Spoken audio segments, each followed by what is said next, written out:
নবম শ্রেণী ষান্মাসিক সামষ্টিক মূল্যায়ন 2024 ডিজিটাল প্রযুক্তি আগামীকালকের পরীক্ষার পূর্ণাঙ্গ ফাইনাল সাজেশন।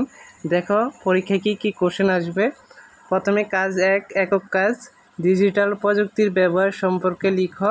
কাজ 2 একক কাজ ডিজিটাল প্রযুক্তি ইতিবাচক ও নেতিবাচক দিকগুলো দলগতভাবে আলোচনা করো। কাজ 3 একক কাজ ডিজিটাল প্রযুক্তির ব্যবহারের নৈতিকতা ও দায়িত্বশীল ব্যবহার নিয়ে লেখো।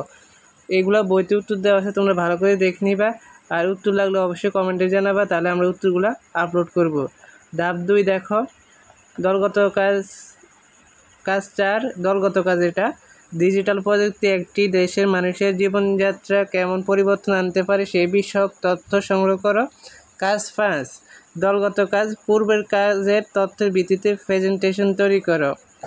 ধাপ 3 হচ্ছে দলগত কাজ। কাজ 6 এবার দলগতভাবে প্রেজেন্টেশনগুলো উপস্থাপন করো।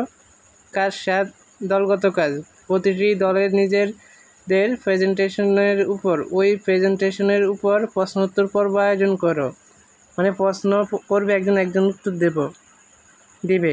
তারপরে দলগত কাজ 8 প্রত্যেকে নিজ নিজ কাজটি সম্পন্ন করতে গিয়ে নতুন যা শিখেছো বা জানতে পেরেছো সেই ব্যাপারটি একটি প্রতিবেদন তৈরি করো।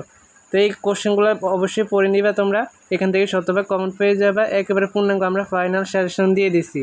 ধন্যবাদ সবাইকে, আল্লাহ হাফেজ।